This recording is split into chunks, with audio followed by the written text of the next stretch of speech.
দেখো আমি এইভাবে মেখে নিয়েছি। আটাটাকে মেখে আমি রেখে দেব এটা 10 মিনিট।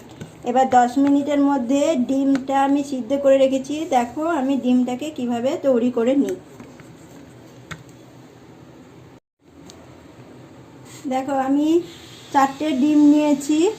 এই 4টে ডিম আর একটু পেঁয়াজ একটা কুচিয়ে নিয়েছি, 2টো কাঁচা লঙ্কা কুচিয়ে নিয়েছি, অর্ধেকটা টমেটো কুচিয়ে নিয়েছি। নিয়ে আমি ডিমটা এতে এই গ্রেটারে এইভাবে আস্তে আস্তে আমি ঘষে নেব। দেখো ঘষে নিলে এইরকম হয়ে যাবে, পুরো এরকম সরু সরু হয়ে যাবে।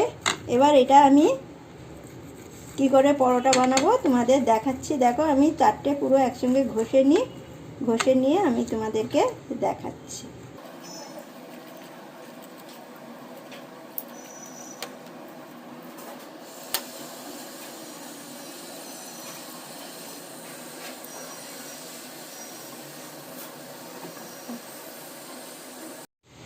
দেখো আমি ডিমগুলো সব এইরকম এই গ্রেটারে ঘষে নিয়ে এরকম ঝুরু ঝুরু হয়ে গেছে। এটা এবার আমি পরোটা করে আমি তোমাদেরকে দেখাবো কি করে পরোটা করি।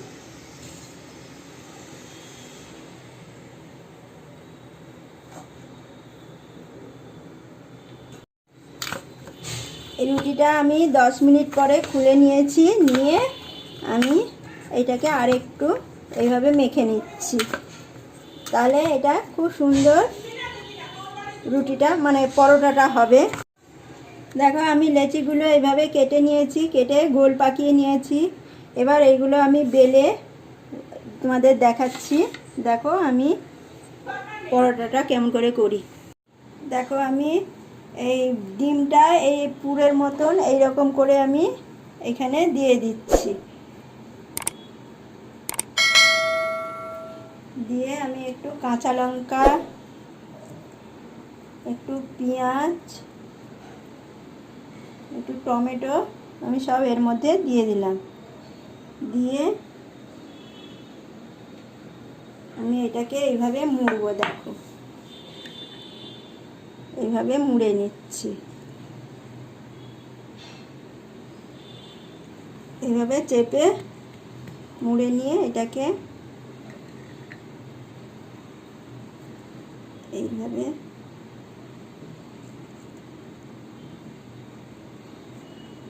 এটা এইভাবে মুড়ে নিয়ে আর একটু আটা দিয়ে আমি বেলে তোমাদের দেখাচ্ছি। দেখো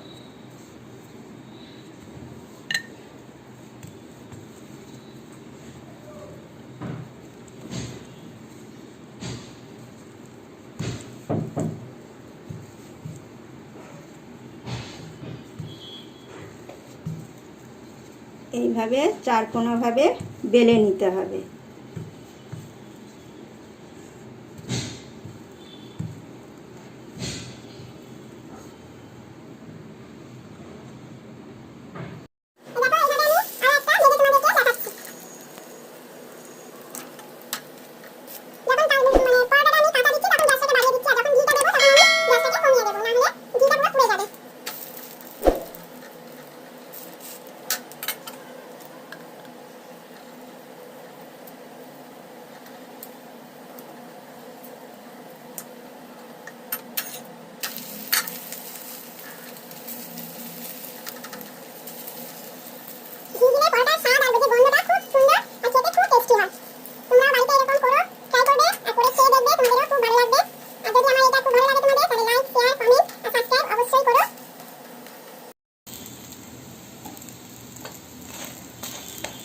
উল্টে পাল্টে এটাকে একটু ভেজে নিতে হবে, তাহলে মনে হবে পুরো দোকানের মতন পরোটা হবে। বেশ দোকানে যেরকম একটু সব মানে কুড়মুড়ে হয় সেই রকম টাইপের এটা হবে খেতে, আর ভেতরে ভীষণই সফট নরম।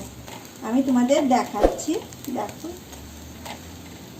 এই পরোটাটা আমার হয়ে গেছে, আমি নামিয়ে দিচ্ছি।